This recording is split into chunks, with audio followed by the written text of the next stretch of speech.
বন্ধুরা, একজন ভালো ট্রেডারের কাজ কি?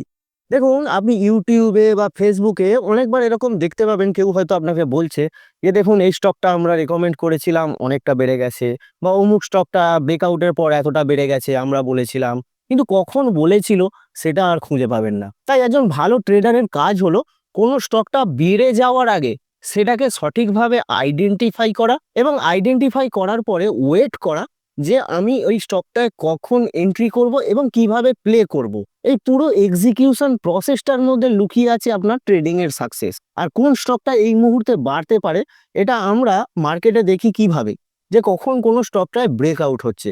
আমি এর আগে আপনাদেরকে ভিডিওতে দেখিয়েছি যে কিভাবে আমরা কোনো স্টক ব্রেকআউটের আগে খুঁজে বার করবে। এবার ব্রেকআউট হওয়ার পরেই কি সেই স্টকগুলো অনেকটা বেড়ে যায়, বা ব্রেকআউট হওয়ার সময় প্যাটার্নগুলো কেমন দেখতে হয়, আজকের এই ভিডিওতে আপনাদেরকে দুখানা স্টক দেখাবো, এবং স্টকটাকে দেখিয়ে আপনাদেরকে এটা বোঝানোর চেষ্টা করব যে কোনো প্যাটার্নকে আমরা কিভাবে আগে থেকে রেকগনাইজ করতে পারি এবং সেটাতে আমরা কিভাবে একটা প্লে করতে পারি। তবে ভিডিওটা শুরু করার আগে একটা ডিসক্লেমার দিয়ে রাখি, এই ভিডিওটা বানাতে গিয়ে হয়তো আপনাদেরকে স্টক দেখাবো, নিফটি দেখাবো, কিন্তু কোনোটাই রেকমেন্ডেশন হিসাবে নেবেন না। আমি আপনাদেরকে জাস্ট একটা প্রসেস বোঝানোর চেষ্টা করছি যে যখন কোনো লং টার্ম চার্টে ব্রেকআউট আসে আমরা কি ধরনের রিটার্ন পাই এবং স্টকগুলো কিরকম বিহেভ করে, এটাই আমরা আজকে বোঝার চেষ্টা করব। তাহলে চলুন ভিডিওটা শুরু করি। দেখুন, এটা হলো হুন্ডাই মোটরসের চার্ট। হুন্ডাই মোটরসের যে আইপিও এসেছিল 2024 সালে অক্টোবর মাসে। এবারে আইপিও আসার পরে স্টকটা পড়ছিল এবং সাইডওয়েজই চলছিল, কিন্তু যখন এই আইপিওর হাইটাকে ভাঙলো, ভেঙে বেরোলো এবং একটা ভালো ভলিউম নিয়ে যখন ভেঙে বেরোলো, তারপর থেকে দেখুন আমরা যদি উইকলি চার্টে দেখি হুন্ডাই মোটরস কোথা থেকে কোথায় চলে গেছে। মানে ব্রেকআউটের পরে একদম পর পর টানা রিটার্ন দিতে শুরু করেছে, এবং দেখুন 39% পরপর টানা রিটার্ন দিতেই থাকছে। এটা হলো নেটওয়েভ টেকনোলজিসের চার্ট। দেখুন, নেটওয়েভ টেকনোলজিসের এইখানে একটা হাই ছিল, এটা আমি উইকলি চার্টে খুলেছি, একটু লম্বা বড় চার্টে আমরা দেখাচ্ছি। দেখুন এখানে এই যে হাইটা বানিয়েছিল, তারপরে অনেকটা পড়ে গেছে, এবং একটা কাপ, এটাকে বলে কাপ অ্যান্ড হ্যান্ডেল। তো এখানে হ্যান্ডেল খুব সামান্যই হয়েছে, ডেলি চার্টে যদি দেখি এটাকে বলে হ্যান্ডেল, ঠিক আছে, আর এইটাকে বলে কাপ। দেখুন একটা কাপের মতো দেখতে, আর এখানটা একটা হ্যান্ডেলের মতো দেখতে। আমি যদি এখানটাকে মার্ক করি, দেখুন এইটাকে বলে কাপ অ্যান্ড হ্যান্ডেল। তো এই কাপ প্যাটার্ন এবং তারপরে যদি আপনি হ্যান্ডেল প্যাটার্ন দেখতে পান এবং সেখানে একটা বড় ভলিউম নিয়ে ব্রেকআউট আসে, তারপর থেকে স্টকগুলো ভালো ফিনোমিনাল রিটার্ন দেয়। সব স্টক দেয় তার কোনো মানে নেই, কিন্তু আপনি এইভাবে আপনার অ্যানালিসিসগুলো করতে পারেন, এবং যদি স্টকটা রিটার্ন দেওয়া শুরু করে সেখানে আপনি একটা রাইট করে ভালো প্রফিট বানাতে পারেন। তো নেটওয়েভ টেকনোলজিসে এই মুহূর্তে একটা ব্রেকআউট এসেছে এবং এখান থেকে ওঠা শুরু করেছে।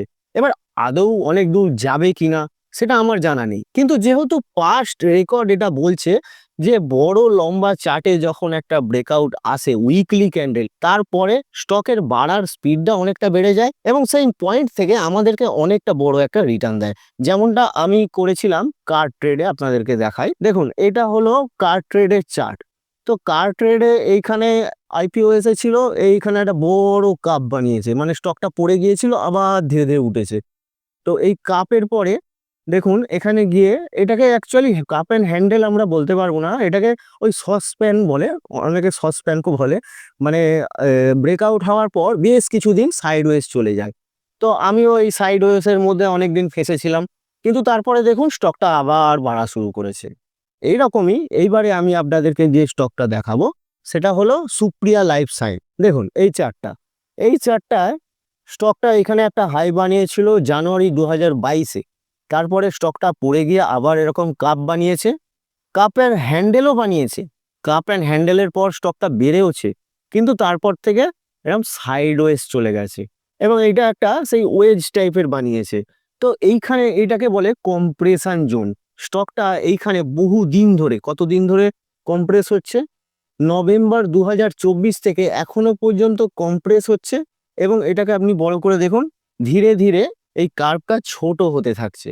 এবার এই পয়েন্ট থেকে যখন এই ট্রেন্ড লাইনকে, এই ওয়েজ যে ট্রেন্ড লাইনটা বানিয়েছে, এই ট্রেন্ড লাইনকে যখন হয় এদিকে ভাঙবে আর নয়তো এদিকে ভাঙবে, যেদিকেই ভাঙুক না কেন খুব জোর ছুটবে, কেননা 1 বছর ধরে স্টকটা একই রেঞ্জের মধ্যে কন্টিনিউ ট্রেড করে যাচ্ছে, মানে একটা স্প্রিংকে যদি আমরা ছোট করে ধরে রাখি, এটা হচ্ছে ঠিক তার প্যাটার্ন। তো এইখান থেকে যদি কোনো স্টক হঠাৎ করে আমরা স্প্রিংটাকে ছেড়ে দিই, এই স্প্রিং থেকে দুম করে বেরিয়ে যাবে।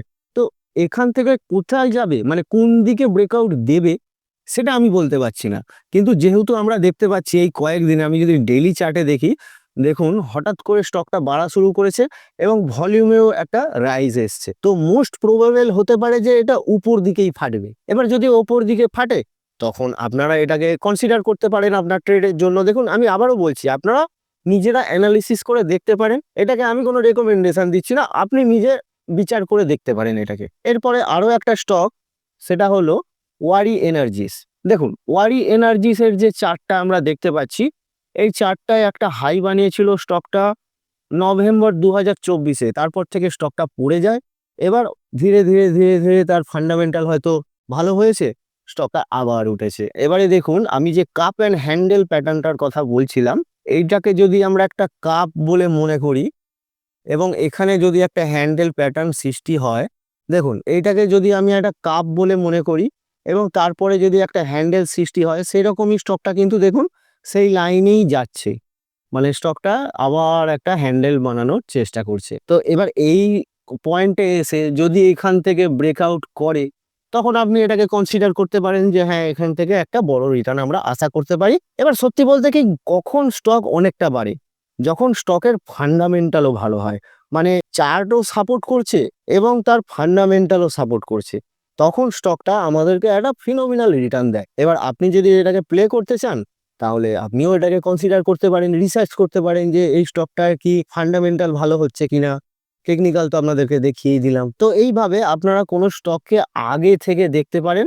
এবার এগুলো আমি কোথা থেকে পাই, যে আমি আগে থেকে জানলাম কি করে যে এখানে একটা ব্রেকআউট আসছে? দেখুন, গুগলে গিয়ে আপনাদেরকে সার্চ করতে হবে এনএসই 52 উইক হাই। এনএসির 52 উইক হাইয়ের লিস্টে আপনি পেয়ে যাবেন এই বড় একটা ডেটা, একটা বড় ডেটা আমরা পাচ্ছি। তো এই সমস্ত স্টকগুলোকে অ্যানালাইজ করতে হবে, প্রতিটা স্টকের চার্টে উইকলি ক্যান্ডেলে খুঁজে খুঁজে দেখতে হবে যে কোন চার্টটায় এই মুহূর্তে একটা বড় ধরনের ব্রেকআউট আসছে। হ্যাঁ, মানছি এটা একটু মানে খাটুনির কাজ, কিন্তু আপনার কটা স্টক লাগবে?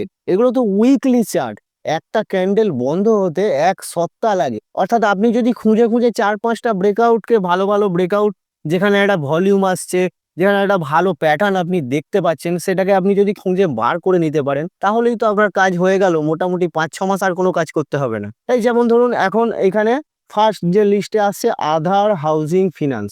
তো আমি যদি এখানে সার্চ মারি, আধার হাউজিং ফিনান্সেও একটা দেখতে পাচ্ছি আমরা ব্রেকআউট এসেছে।